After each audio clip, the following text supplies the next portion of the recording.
Shawede, welcome to Born Extinct, my journey to acknowledgement of my ancestors and authentic spiritual self. My name is Atakwa, and I was born extinct.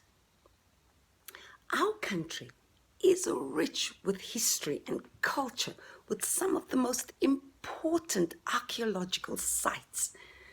With so many nations, we have endless amounts of stories and legends and beliefs. Oral storytelling is as old as time itself. In indigenous stories, the creator instructs plants and animals to take pity on their younger siblings, the humans, and teach them to live conscientiously with all other creations. Indigenous stories take us through ancestral pathways through all times and maintain seamless links between the past and the present. It is in this context that Indigenous people understand that everything in nature, including land, water, plants, and animals, have spirit and consciousness and should be treated with respect as it possesses valuable teachings in how to live harmoniously in the environment. Oral storytelling in Indigenous communities are different from other forms because they are more than just entertainment. Stories are the basic foundation of learning and teaching. Elders are the knowledge keepers of Indigenous people. They teach the ancient knowledge systems in which we are involved. Elders are important in the process of recovery and resistance of colonial realities and emphasizes the importance of remembering our past. Stories are histories of our people from many lifetimes before. Storytelling is used in communities as entertainment because of its holistic approach through connections with our environment, community, and spiritual practices, and connects us with lost languages, culture, and traditions. In storytelling, we become who we were supposed to be if we were not colonized. It helps us recover cultural and ceremonial life we were involved in and the historical parts of our people, culture, communities, family, and traditions. In storytelling, we are satirical, humorous, dynamic, animated, and colorful. And we include the mimicking and the characteristics of people, plants, animals represented in this story. The making of the natural sounds of animals, weather elements, language, and tone adds to the excitement and makes the story even more engaging. There are two types of oral tradition. One is oral history, when explaining the facts of something that happened in the community.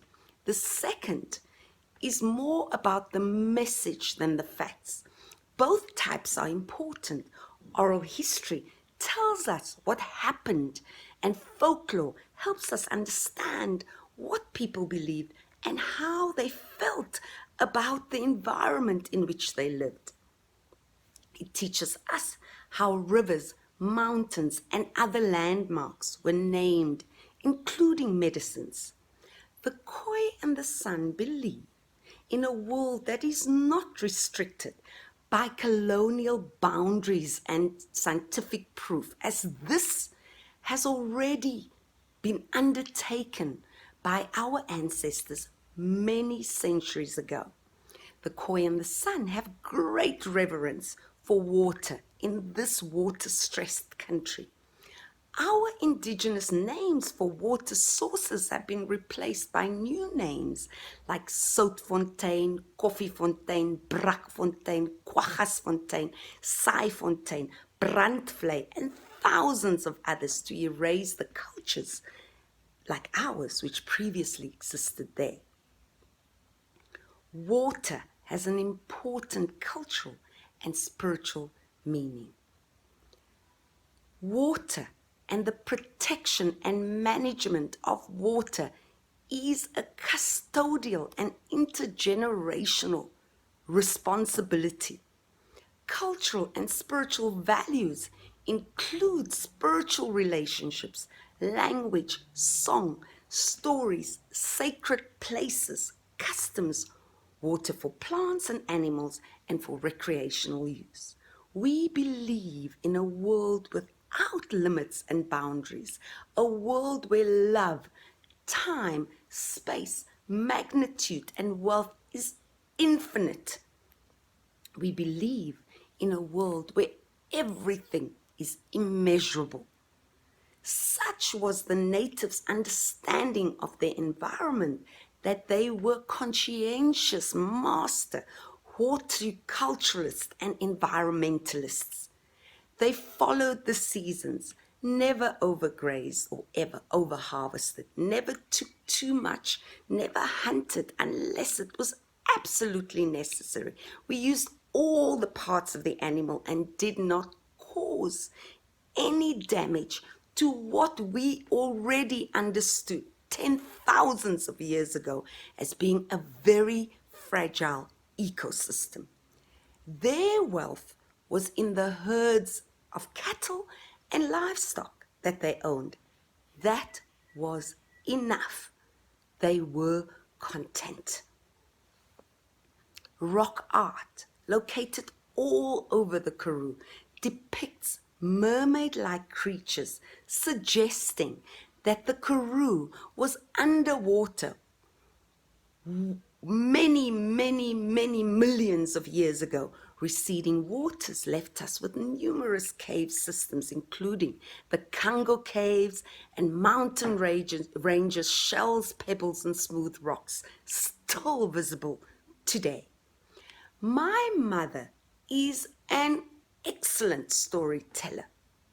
She grew up with many stories of mermaids and snakes with human heads, snakes that roll themselves up into wheels and give chase if you antagonize them. Varrelwinde. My mother grew up in our kraal in Zouar. She told us of traveling by bus one night between Zouar and Cape Town. She fell asleep on this bus and was woken when the bus suddenly came to an abrupt halt.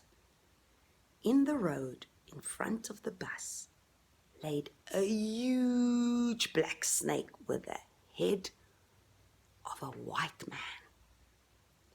The bus driver told all on the bus to hush and speak quietly. The snake man stayed as they waited for hours until he simply slithered away and disappeared. The depiction of his mustache terrified me throughout my childhood for many, many years.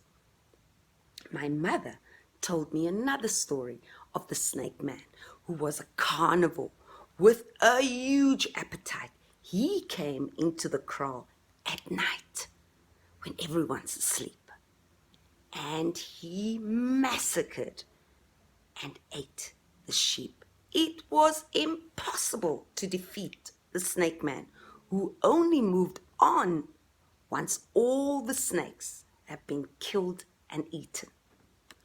On my many trips to the kraal throughout my childhood, I sat quietly in total fear every time we passed Montague, where I imagined my mother saw the snake man.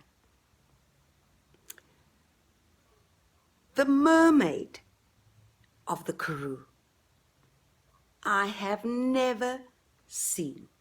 The mermaid, however, has been present in my life for as long as I can remember, as long as the snake who lives in the graveyard with a diamond glass on his forehead. Since these stories were told to me by my mother and many other elders, I have no doubt